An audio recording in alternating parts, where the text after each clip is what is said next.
I am James Bradley, and this is Untold Pacific, a podcast series which mines 40 years of my life in Asia and my 4 best-selling books to create historical travelogues about the American experience on the other side of the Pacific.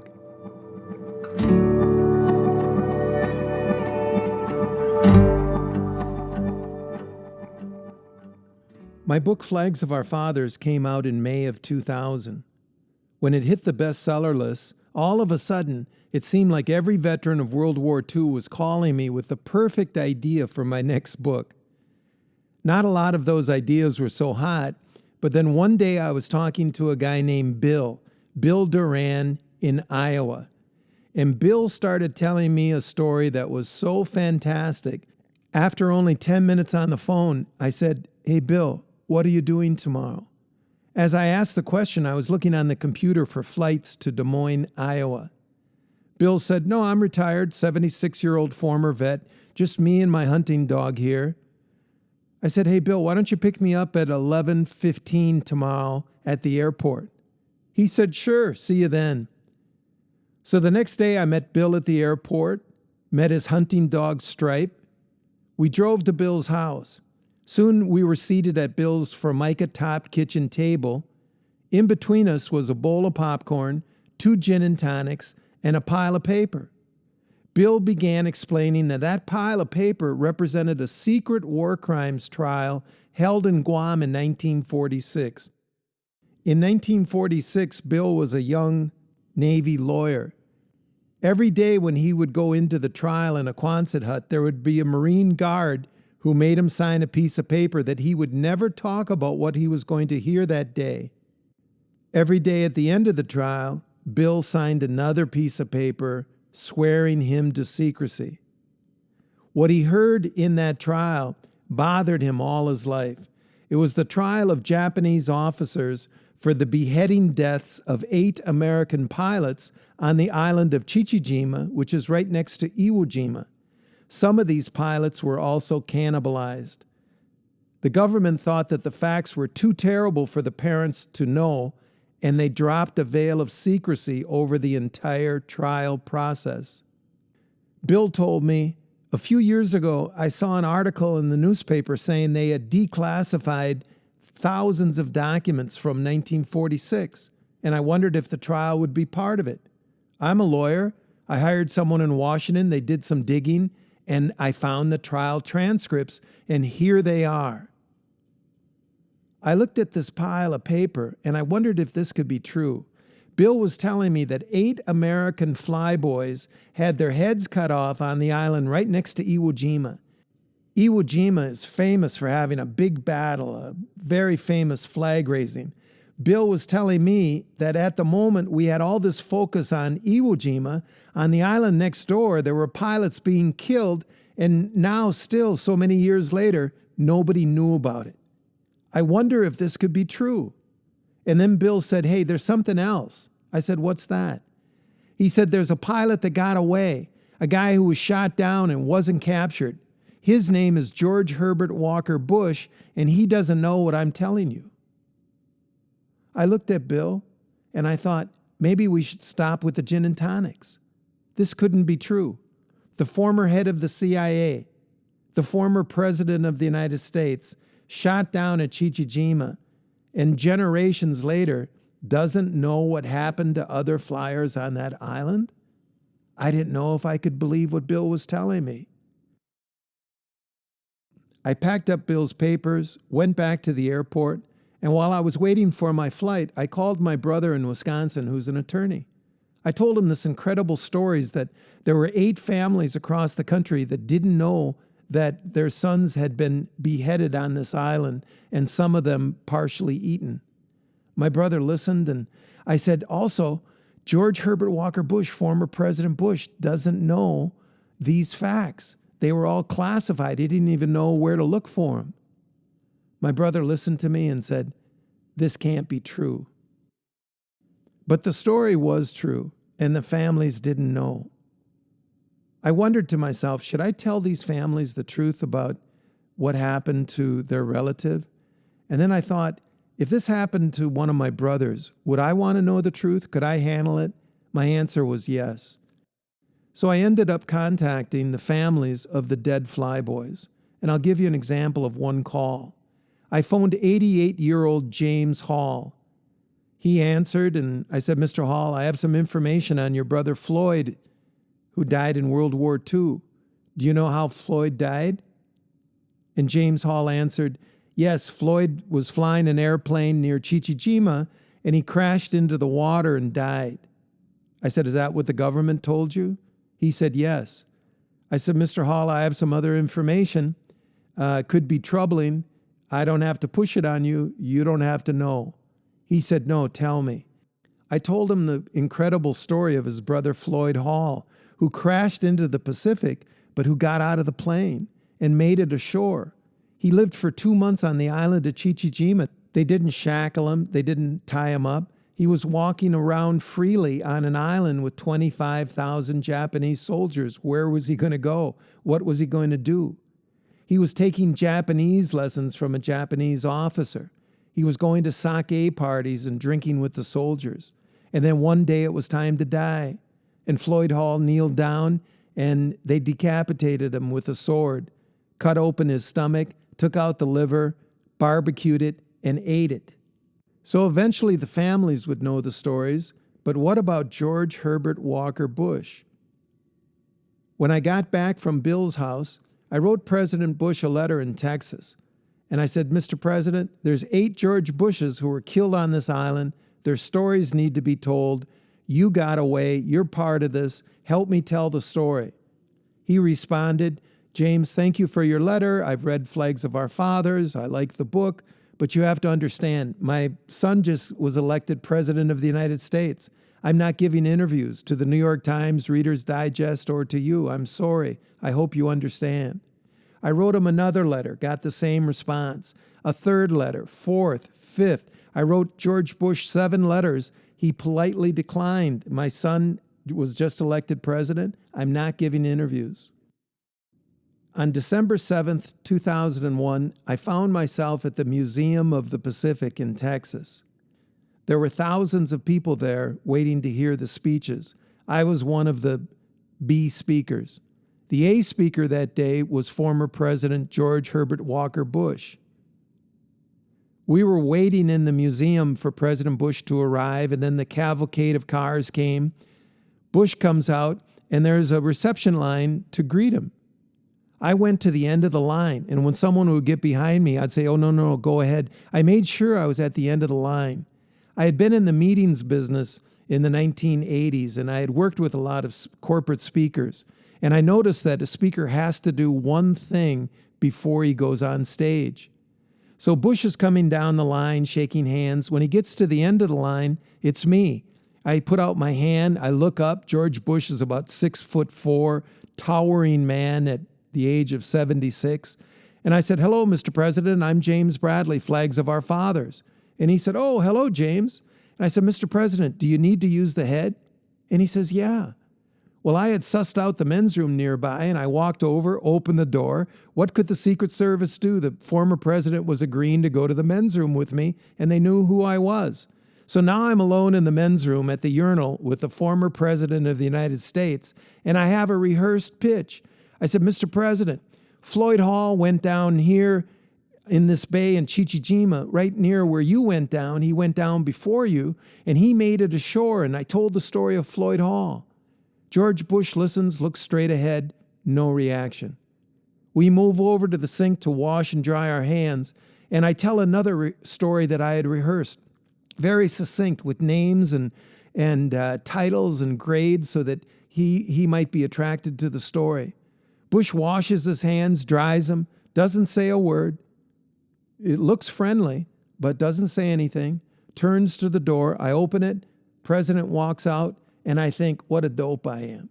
I just cornered the former president in the bathroom, and he must think I'm nuts. Well, I gave my little speech in front of the crowd, and Bush gave his big speech. And afterwards, as I was saying goodbye to him, I told him one little more story about Chichijima, that I had just visited there, and I saw where he had been shot down, and I located a soldier that had seen Bush in the water after he got shot down. Bush looked at me and didn't say anything, couldn't read his face. And I thought, well, I'm a dope. I failed. So I went back to my home in Rye, New York, and I'm leading the boring life of an author. One day I'm watching paper print out of my printer, and the phone rings. I pick it up, and a voice says, "Hello, James. This is George Bush." Now, it's a cliche that you stand when you're addressed by the President of the United States, but I was all alone. I was sitting at my desk. There was nobody there to see me. And before he said his entire name, George Bush, I was ramrod straight with the phone in my ear. And I remember having the fleeting thought that I was going to agree to something, that he was going to suggest something and I would say yes. Why else does the President of the United States phone you? So Bush is talking about how we met the week before and how he's been thinking about Chichijima and how he wanted to go back and he might have some open space in June. I said, "Yes, sir, I'm available. I'll see you down at your library tomorrow." So the next day, I'm at the George Herbert Walker Bush Library in Texas, in President Bush's office. We're alone. He has a desk chair, a sofa, and he's sitting on a side chair off to the side of the sofa. And we're chatting. And I said, "Mr. President, I understand that you don't want to talk because your son was just elected president, but I don't want to talk to you about being president. I'm going to write a book called Flyboys, and it's going to end in 1945 when you're only 21 years old. That's all I want to talk to you about, your early life, your naval service, up to the age of 21. George Bush thought for a few seconds and said, "Oh, James, that means we don't have to discuss Iraq?" I said, "Yes, sir. No Iraq in this discussion." So we got into it. I told him about the information I had on the guys who were beheaded on Chichijima. I told him about my trip back to Chichijima and how I saw where they lived and where they died and where he was shot down, and that I found witnesses to his shoot down.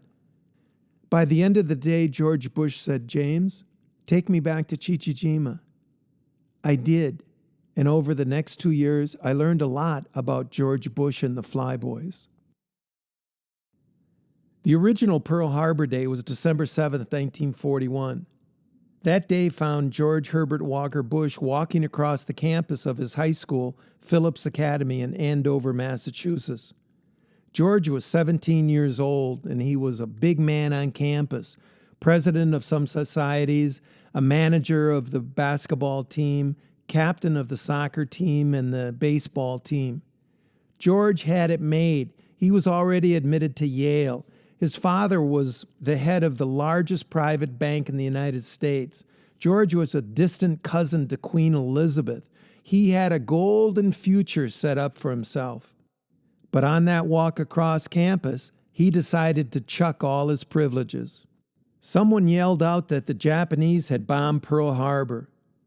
George Bush later told me, "I didn't fully comprehend world affairs, but I remembered having the typical American reaction that we had better do something about this." George Bush later recalled, "There wasn't any doubt which branch of service I would join. My thoughts turned immediately to naval aviation." Flyboy Lou Grabb later explained the feeling of the boys on December 7th, 1941. "We were all teenagers or barely into our 20s, totally naive to the ways of the world. Our patriotic goal was to get even for Pearl Harbor. All 48 states were united. Flyers would be needed to defeat Japan. We were the Flyboys." When George told his father, Prescott Bush, that he wanted to go into the Navy, his father was supportive, but quiet. George was just 17 years old. At George's high school graduation ceremony, Secretary of War Henry Stimson gave the speech. George Bush later remembered, "Secretary Stimson told us the war would be a long one, and even though America needed fighting men, we'd serve our country better by getting more education before getting into uniform." After the ceremony, George Bush's father, Prescott, sidled him over to a wall and asked him a question. George Bush later said, My dad was an imposing presence, 6'4", with deep-set blue-gray eyes and a resonant voice. "George," he said to me, "did the secretary say anything to change your mind?" I said, "No, sir. I'm going in." Years later, I asked former President Bush why he hadn't taken Secretary Stimson's advice. Bush answered, "Oh, by then it was too late. I wanted to fight. It was just something I wanted to do." George enlisted on his 18th birthday, June 12, 1942. He told me, "I was a scared, nervous kid." Prescott Bush saw his son off at New York's Penn Station. President Bush later told me, "My dad probably wanted me to stay home. I think I was the youngest guy on the train." George's dad didn't stop him from going into the service, but he betrayed his emotion there at Penn Station. George Bush later said, "That was the first time I saw my dad cry." Young George Herbert Walker Bush became the baby of the Navy. He was the youngest naval pilot out in the Pacific. George Bush had entered a dangerous business. All pilots have to make landings, but Navy pilots make the most dangerous landings. To a pilot, an aircraft carrier is a tiny landing strip that's not only sailing away from him, but also might be bobbing up and down 6 to 10 feet, as well as rolling side to side. And getting on deck was just part of it. Cables were strung across carrier decks. The landing plane had to drop its tailhook and snag a cable to stop its forward progress. Flyboy Charlie Brown described it to me. You crash land on the deck and you hope you catch a wire. Harold Wegener told me, they've instrumented pilots nowadays and found that their heart rate is faster landing on a carrier than when they are in combat. I asked George Bush, "How do you land on an aircraft carrier?"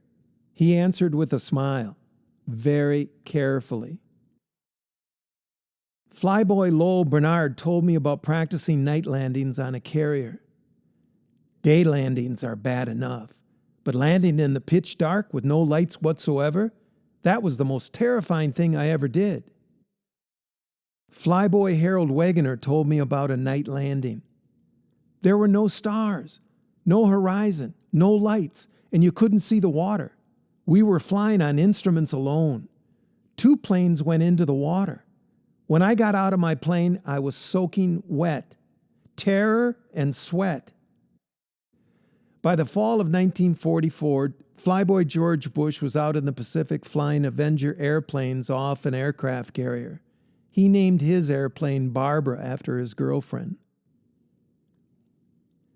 Out in the Pacific, George Bush was told about some more occupational hazards of flying tin cans off of aircraft carriers.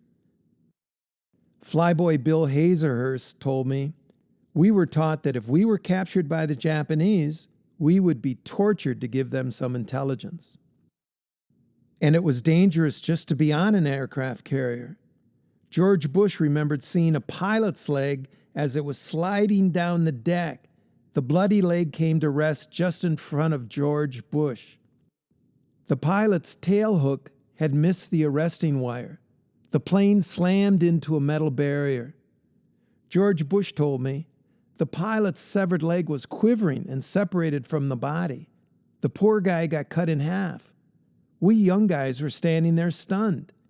This big chief petty officer comes along yelling, "All right, clean up this mess." And everybody just snapped back. Everything in the Flyboys' lives had to work just so. Flyboy Archie Clapp told me about how he watched his buddy die. One pilot ran out of fuel and went down just in front of the ship. He was trying to open the canopy, but he couldn't get it open. We knew him for a year. We just watched him drown. And up in the air was even more dangerous. Flyboy Robert Ackerbloom told me, "One time we had 200 planes in the air. The visibility turned to 0. You can't see your hand. You don't know what you're going to hit and when.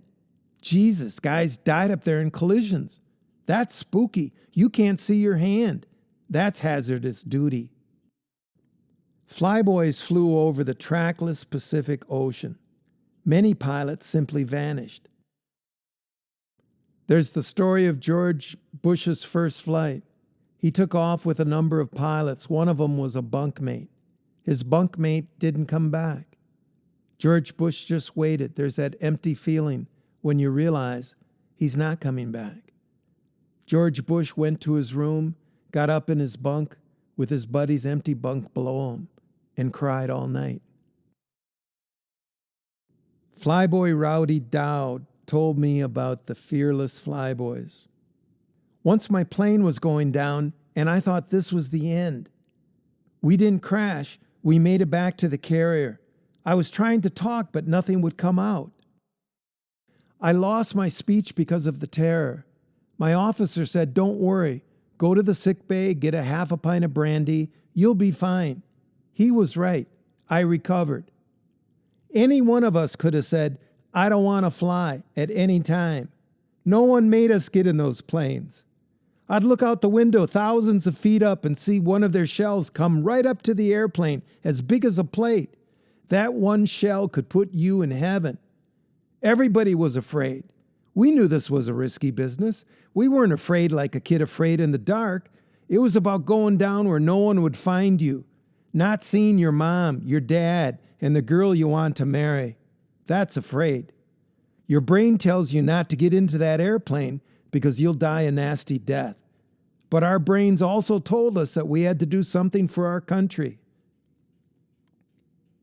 If we had given in to our fears, we wouldn't have won that war. There were no replacements out there. Our country was depending on us. We were all ready to die for our country. There was a job to do, and we did it. Except for submarine duty, flying into battle off an aircraft carrier was the riskiest duty of World War II. It was also lonely duty. Marines fighting on the land saw their buddies cut down, but for the Flyboys there was only a void, an empty chair, an empty bunk. Richard Rahr told me they didn't come back. That was it. One former Flyboy sent me this poem which I published in the book. He loved his plane and he loved to fly. He never thought he was going to die. Now don't feel bad and don't feel blue. Who knows tomorrow? It may be you. On September 2nd, 1944, that maybe you was George Herbert Walker Bush.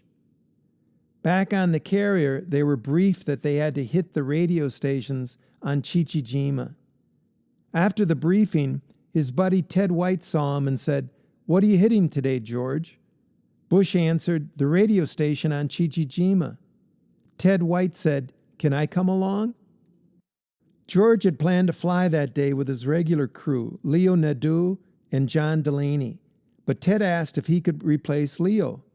It got approved by an officer, and now George Bush took off from the aircraft carrier at 8:15 a.m. with Ted White and John Delaney in the back. George and his squadron flew towards Chichijima.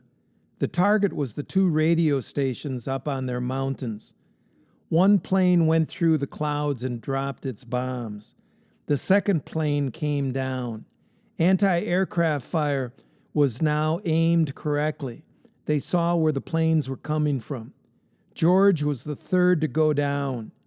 57 years after this event, I asked George Bush, what is it like to dive straight into anti-aircraft gunners that are trying to blow you out of the sky? He told me, well, you see the explosions all around you, those dark, threatening puffs of black smoke. You're tense in your body, but you can't do anything about it. You can't take evasive action, so you get used to it. You just think to yourself, this is my duty, and I have got to do it.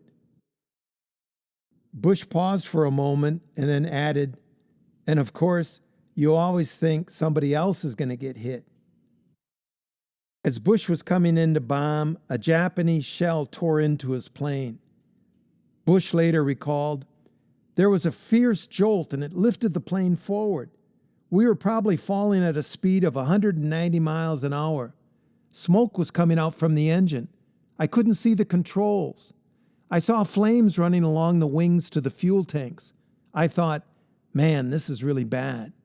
But I was thinking of what I was supposed to do. And what I was supposed to do was drop those bombs and haul ass out of there.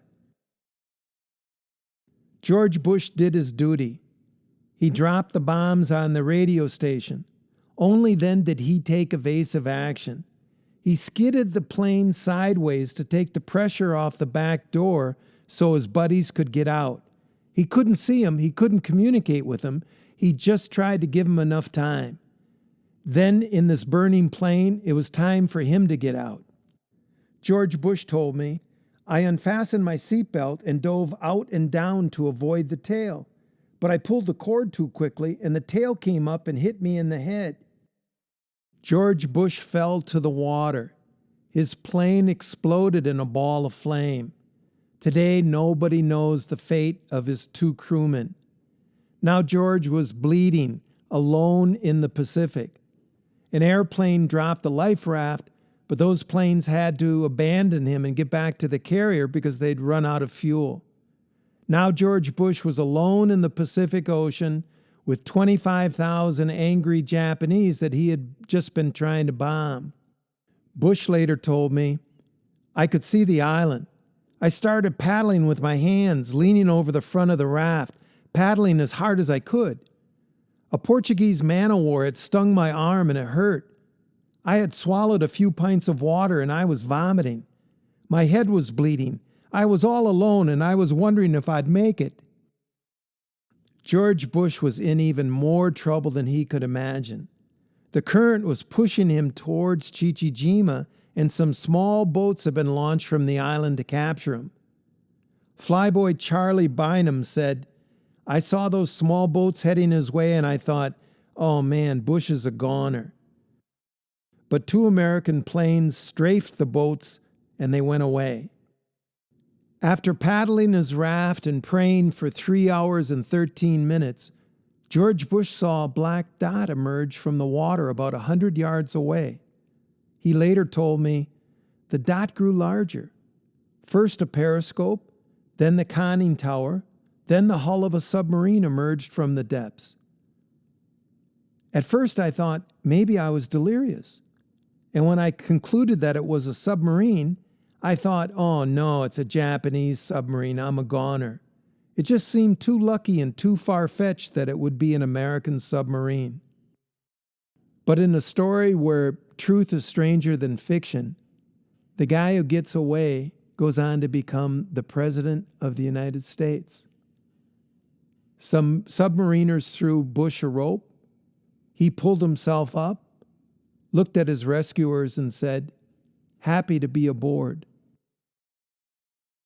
George Bush's record in the Pacific was 5 months in battle. He faced anti-aircraft fire at Guam, Wake, Saipan, and Chichijima. He sunk ships. He did water ditching. He had 58 strikes, 126 carrier landings. He flew for 1,228 hours. Over the course of his long life, George Bush made peace with his former enemy. In his long business career, he had many dealings with Japanese. As U.S. ambassador and America's envoy to China, he dealt with the Japanese.